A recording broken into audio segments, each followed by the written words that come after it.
দেখো, তোমার বয়স বেড়ে যাবে, জীবন পেরিয়ে যাবে, কিন্তু এই টিউশনিতে চলা প্রেমগুলো কিন্তু আর কোনোদিনও ফিরে আসবে না। তাই তুমি মানো চাই না মানো, পৃথিবীর সব থেকে সুন্দর, সহজ আর কিউট লাভ স্টোরি তো ওগুলোই ছিল যেগুলো টিউশনিতে বসে বসে হতো।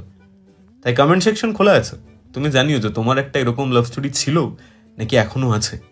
আর একটা কবিতার টিউশনিতে চলা প্রেমগুলোকে নিয়ে, যে পড়ার ফাঁকে হঠাৎ করে তোমার চোখে চোখ, ভেতর থেকে বলল সবাই আবার এসব হোক। পাশাপাশি বসতে পেলেই হৃদয় জোয়ার ভরা, সেই দিন আর কোনোভাবেই হতো না কোনো পড়া। মনের মাঝে হাজার কথা, বলছি না কেউ কিছু, পড়ার শেষে সাইকেলে ওর যাচ্ছি পিছু পিছু।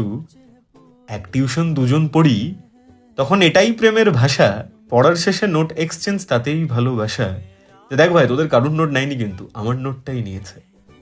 7টা থেকে থাকলে পড়া, যেতাম 6টা 10-এ, যাতে আমি ছাড়া ওর পাশে আর অন্য কেউ না বসে। পাশে বসে খাতার শেষে চলতো লেখালেখি, যেতাম ফেসে বাড়িতে যেদিন বলতো খাতা দেখি। কিন্তু তাতেও মোদের প্রেম থামেনি, চলতো ফুলের মতো। টিউশনিতে গেলেই কেমন জুড়িয়ে যেত ক্ষত। তাই যাই হয়ে যাক জীবন জুড়ে হাজার কঠিন বাঁকে, এমনি একটা টিউশন যেন সবার জীবনে থাকে। তোমার জীবনে ছিল নাকি যে টিউশনে তুমি যেতেই শুধুমাত্র প্রেম করতে, আর কোনো কারণ ছিল না ওই স্যারের কাছে পড়ার? স্যার হয়তো ভালো পড়াতেও না, কিন্তু তুমি তো যেতে ভাই অন্য কারণে। ছিল নাকি এরকম একটা টিউশন?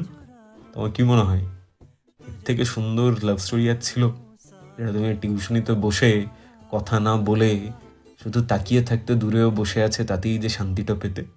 আরে জানাও।